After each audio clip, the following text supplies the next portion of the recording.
Shalom, salam sejahtera. Renungan malam seiman yang ditulis oleh Dr. Kathleen Liwijaya Kuntaraf dan Pendeta Dr. Jonathan Kuntaraf. Judul renungan kita pada malam hari ini adalah Merdeka dalam Kasih Karunia. Hai maut, di manakah kemenanganmu? Hai maut, di manakah sengatmu? Sengat maut ialah dosa dan kuasa dosa ialah hukum Taurat. Tetapi syukur kepada Allah yang telah memberikan kepada kita kemenangan oleh Yesus Kristus Tuhan kita. 1 Korintus 15 ayat 55 sampai dengan 57. Kita hidup dalam satu dunia yang penuh dengan transaksi. Kita memberi dan kita menerima juga. Namun kita hanya akan menerima bila kita telah berusaha atau berbuat sesuatu yang melayakkan kita untuk menerimanya. Kita dipekerjakan atau dipecat berdasarkan kesanggupan kita dan performa kita yang telah kita buat. Kita telah komit kehidupan kita sepenuhnya dengan sistem sebab dan akibat. Dengan perkataan lain, kita mengharapkan sukses sesuai dengan segala usaha yang telah kita buat. Nah, kita sadar bahwa kasih karunia Allah adalah dasar dari kemerdekaan kita. Ini adalah satu hadiah yang pasti kita akan peroleh setiap hari. Kita pikirkan bila kita tidak cukup berusaha untuk memperoleh kasih karunia ini, maka kita akan gagal. Sebagai orang percaya, kita telah membawa sistem sebab dan akibat ini ke dalam kehidupan kerohanian kita, khususnya dalam hubungan kita dengan Tuhan Allah. Kita sering berhadapan dengan Tuhan seperti hubungan seorang pegawai dengan majikannya. Kita kadang-kadang berpikir bahwa dengan pergi ke gereja dan memberikan persepuluhan dan atau persembahan, kita sudah menyenangkan Tuhan. Atau dengan membaca firman Tuhan 5-10 menit di pagi hari sudah cukup untuk menyenangkan hati Tuhan.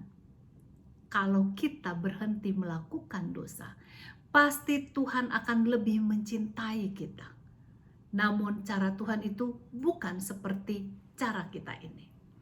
Alkitab Perjanjian Baru menyebutkan cara transaksi seperti ini adalah sebagai cara kehidupan di bawah hukum. Tuhan telah memberikan kepada kita cara baru yang disebut kasih karunia. Sebenarnya Alkitab Perjanjian Lama juga telah menekankan keselamatan melalui kasih karunia, melalui korban yang mereka persembahkan, di mana itu melambangkan Yesus yang memberikan keselamatan kepada mereka. Orang Israel dipanggil sebagai umat pilihan bukanlah oleh sebab kebaikan mereka, tetapi oleh sebab kasih karunia Allah. Bahkan Tuhan membuat banyak mujizat di Mesir agar mereka dapat keluar dari perbudakan mereka. Mereka tidak bisa berbuat apapun untuk melepaskan diri mereka dari perbudakan Mesir, tetapi hanya dengan percaya kepada Tuhan. Namun orang Israel merasa bahwa mereka telah mengadakan usaha untuk keselamatan mereka. Mereka merasa dengan menurut segala perintah Tuhan, mereka akan memperoleh keselamatan. Padahal mereka pun selalu gagal dalam hal menurut kehendak Tuhan. Sesungguhnya kita memerlukan kasih karunia Tuhan. Dengan kasih karunia Tuhan sajalah kita sebagai manusia berdosa dapat didamaikan dengannya.